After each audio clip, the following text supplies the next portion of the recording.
Tu es assis tranquillement près de la porte d'embarquement, ton café à la main, ton sac sur les genoux, et tu penses être bien placé pour embarquer rapidement quand ton vol sera appelé. Tu as peut-être même choisi ce siège exprès, pensant que ça te donnerait un avantage. Mais sache une chose, c'est probablement la pire place où tu puisses être. Et aujourd'hui, on va voir pourquoi cette erreur semble anodine, mais coûte beaucoup plus cher que tu ne le crois. Non seulement en temps perdu, mais aussi en argent, en stress, et parfois même en vol manqué. Parce que les aéroports ne sont pas conçus pour faciliter ta vie.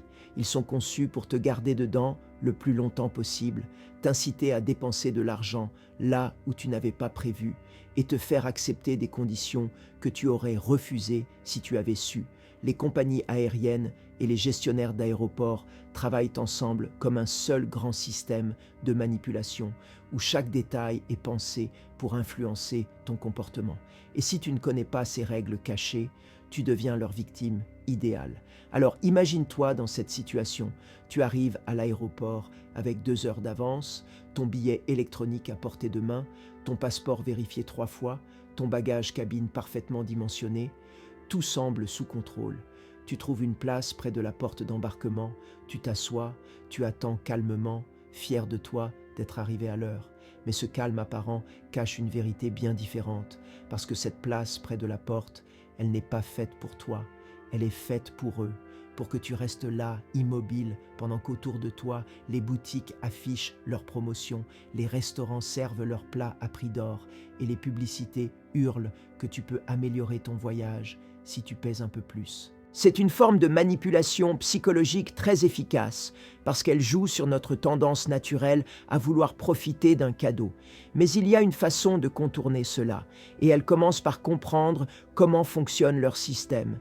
La plupart des compagnies permettent de choisir son siège gratuitement après l'achat via leur site web officiel. Mais si tu réserves via une appli tierce ou une plateforme de comparaison, tu as souvent moins de choix et tu finis par payer pour une option que tu aurais pu avoir gratuitement. Alors la prochaine fois que tu réserves ton vol, prends 1 minute pour aller directement sur le site de la compagnie. Connecte-toi à ton compte et regarde si tu peux choisir ton siège sans frais. Dans la plupart des cas, oui. Et tu viens juste de faire une économie de 30 à 60 euros simplement en prenant le temps de vérifier. Maintenant, parlons des horaires affichés à l'aéroport. Tu vois cette heure d'embarquement indiquée sur l'écran? Elle est presque toujours erronée. Et ce n'est pas une erreur technique, c'est fait exprès. Les aéroports avancent intentionnellement l'heure d'embarquement pour que les passagers se rassemblent plus tôt, occupant les espaces commerciaux pendant plus longtemps. Résultat, plus de clients pour les magasins, plus de ventes, plus de profit. Mais pour toi, ça veut dire que tu perds du temps inutilement. Au lieu de pouvoir profiter pleinement de ton séjour ou de faire une dernière course tranquille, tu es coincé sur un siège à attendre que ton vol soit réellement prêt. Et tu ne t'en rends peut-être pas compte, mais ce genre de détails s'accumule. Sur un week-end court, cela peut te coûter plusieurs heures de temps libre. Sur un voyage professionnel, cela peut affecter tes rendez-vous. Heureusement, il existe un moyen simple de contourner cela. Utilise une application comme Flight Radar 24 ou Google Flights pour suivre ton vol en temps réel. Ces outils te donnent une estimation bien plus précise de l'heure d'embarquement réelle et tu peux ainsi optimiser ton temps à l'aéroport en évitant de t'y présenter trop tôt. Cela te permet de manger tranquillement dehors, de profiter d'un moment de détente ou même de faire un tour dans une boutique sans stress. Mais attention, ce n'est pas tout. Savais-tu que les compagnies aériennes utilisent également la stratégie de la fausse urgence pour te pousser à acheter des options supplémentaires? Tu reçois un message disant que ton siège n'est plus garanti ou que ton bagage cabine risque d'être refusé à l'embarquement si tu ne paies pas une taxe supplémentaire. Cela te stresse, tu cliques rapidement pour régler le problème et tu te retrouves à payer pour quelque chose que tu n'avais peut-être même pas besoin d'acheter. Le pire, c'est que la majorité du temps, ces messages ne sont que des tentatives de vente incitatives. Ton siège n'était pas en danger, ton bagage aurait été accepté sans problème. Mais grâce à ce petit jeu de manipulation, tu as cliqué, payé, et maintenant tu as un sentiment de soulagement qui disparaît vite quand tu réalises que tu as peut-être dépensé inutilement. La solution ici est simple, lis attentivement les messages que tu reçois. Si tu n'es pas sûr de ce qu'on te demande, consulte directement le site de la compagnie ou contacte leur service client. Ne te laisse pas guider par la panique ou le stress. Prends 1 minute pour vérifier et tu verras que dans beaucoup de cas, tu peux ignorer ces alertes sans aucun problème. Ensuite, parlons des bagages. Beaucoup de compagnies low cost facturent l'enregistrement de bagages à des prix exorbitants. Et tu sais quoi? Elles le font exprès. Parce que la plupart des passagers préfèrent payer pour enregistrer leurs valises plutôt que de les porter dans la cabine. Mais savais-tu que tu pouvais contourner ce système sans rien payer de plus? Il suffit de connaître les bonnes techniques. Par exemple, emporte un bagage légèrement souple qui pourra passer comme cabine même s'il dépasse légèrement les dimensions autorisées. Ou encore, arrive tôt à l'aéroport avant que les compartiments soient pleins, ce qui force les agents à accepter plus facilement les bagages. Et dans certains cas, les contrôles sont laxistes, surtout sur les vols peu chargés. Bien sûr, je ne te conseille pas de tricher, mais plutôt de jouer le jeu en connaissant les failles, parce que les compagnies comptent sur ta naïveté pour te faire payer davantage. Et si tu refuses de jouer selon leurs règles, tu peux économiser des dizaines, voire des centaines d'euros sur tes voyages. Autre point crucial, les assurances voyage. On te propose souvent de souscrire à une assurance supplémentaire en ligne pendant la réservation. Et tu as l'impression que c'est indispensable, que sans elle, tu es exposé à tous les risques possibles. Mais la vérité, c'est que la plupart des cartes bancaires haut de gamme incluent déjà une assurance voyage automatique. Et si tu as une mutuelle internationale, elle couvre souvent les urgences médicales à l'étranger.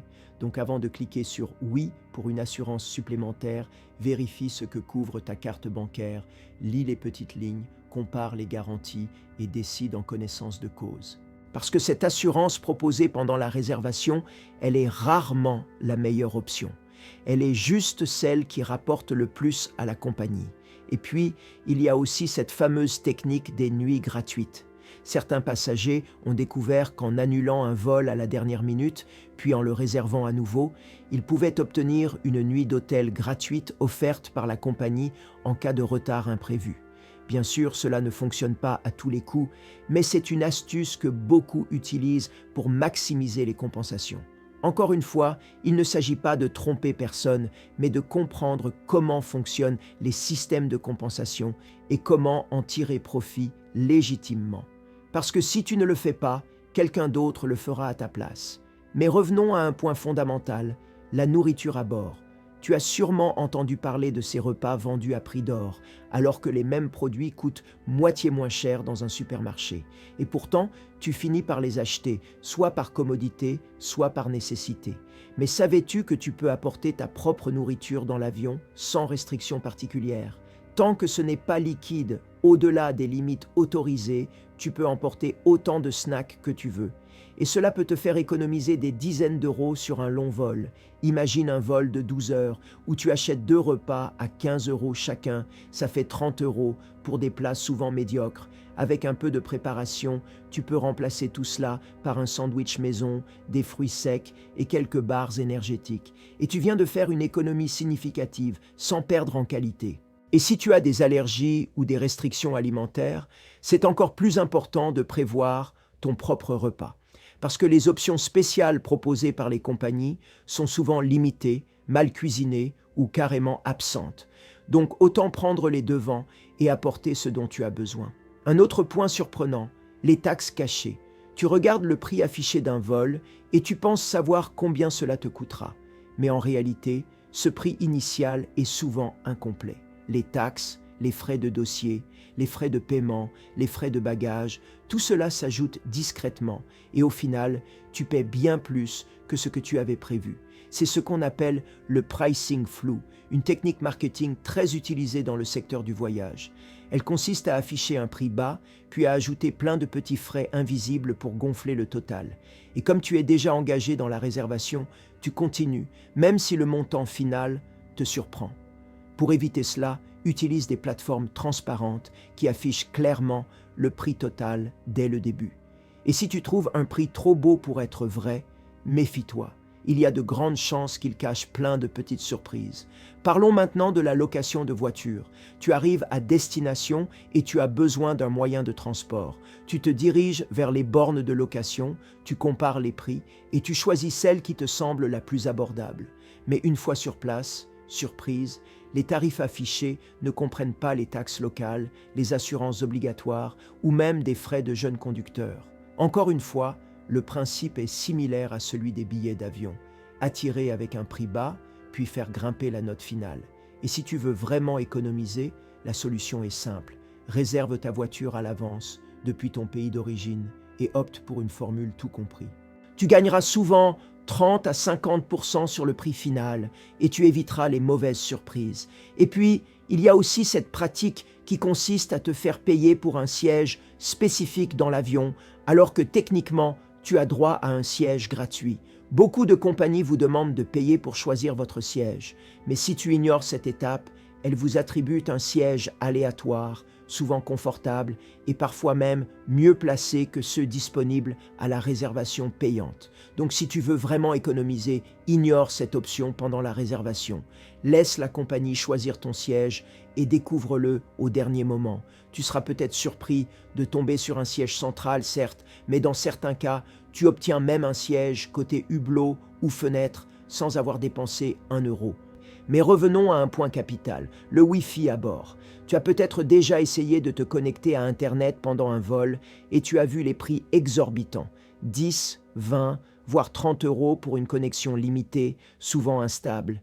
Et tu te dis que c'est normal, que c'est le prix à payer pour être connecté. Mais savais-tu que beaucoup de compagnies offrent un accès gratuit à des applications de messagerie comme WhatsApp ou iMessage et que tu peux utiliser ces outils pour envoyer des photos, des vidéos ou communiquer avec tes proches sans payer de forfait Internet. Donc si tu n'as pas besoin d'un accès complet à Internet, contente-toi de ces options gratuites. Elles te permettent de rester en contact sans exploser ton budget. Et parlons aussi de l'option de payer en devise locale. Quand tu achètes quelque chose à l'étranger, on te propose souvent de payer dans ta devise d'origine, ce qui semble plus pratique. Mais cette conversion est faite avec un taux défavorable et tu finis par payer plus cher. La solution est simple. Choisis toujours de payer en devise locale. Ta banque effectuera la conversion elle-même, souvent avec un taux plus compétitif, et tu économises quelques euros sur chaque transaction. Et puis, il y a aussi cette astuce incroyable, les cartes bancaires internationales sans frais de change. Certaines banques, notamment les néobanques, offrent des cartes sans frais de conversion à l'étranger, ce qui signifie que tu peux dépenser en euros, en dollars, en yens, sans payer de commissions supplémentaires. Et cela peut te faire économiser des dizaines, voire des centaines d'euros sur un voyage. Parce que les frais de change traditionnels varient entre 1 et 3% par transaction. Multiplié par plusieurs achats, cela devient très vite significatif. Donc si tu voyages souvent, renseigne-toi sur ces options bancaires. Elles existent et elles peuvent vraiment faire la différence. Et pour finir, parlons de la réservation d'hôtel. Tu as sûrement remarqué que les prix fluctuent énormément selon le jour, l'heure et même le navigateur que tu utilises. Et ce n'est pas un hasard. Les sites de réservation utilisent des algorithmes complexes pour ajuster les prix en temps réel en fonction de ton profil, de ton historique et de ta localisation. Mais savais-tu que tu pouvais contourner ce système en utilisant des outils comme des VPN ou en supprimant les cookies de ton navigateur, en changeant ton adresse IP ou en naviguant en mode privé? Tu peux voir des prix différents, parfois bien plus bas. Et si tu veux vraiment économiser, essaie de réserver à des moments stratégiques, comme le lundi matin ou tard le dimanche soir. C'est souvent à ces moments-là que les hôtels baissent leurs prix pour remplir les chambres restantes. Mais crois-moi, il reste encore tellement plus à découvrir. Des techniques que les compagnies aériennes ne veulent absolument pas que tu connaisses, car elles leur font perdre des millions chaque année. Alors si tu veux vraiment maîtriser l'art du voyage moderne, continue à regarder les vidéos à venir. Parce que chaque nouvelle astuce peut te faire économiser du temps, de l'argent et du stress. Et maintenant, une dernière chose avant de conclure, si tu as aimé cette vidéo, n'oublie pas de t'abonner, d'activer la cloche et de partager cette information avec tes amis voyageurs. Parce que plus on partage ses secrets, plus on rend les voyages accessibles, intelligents et sans piège. À très bientôt pour de nouvelles aventures.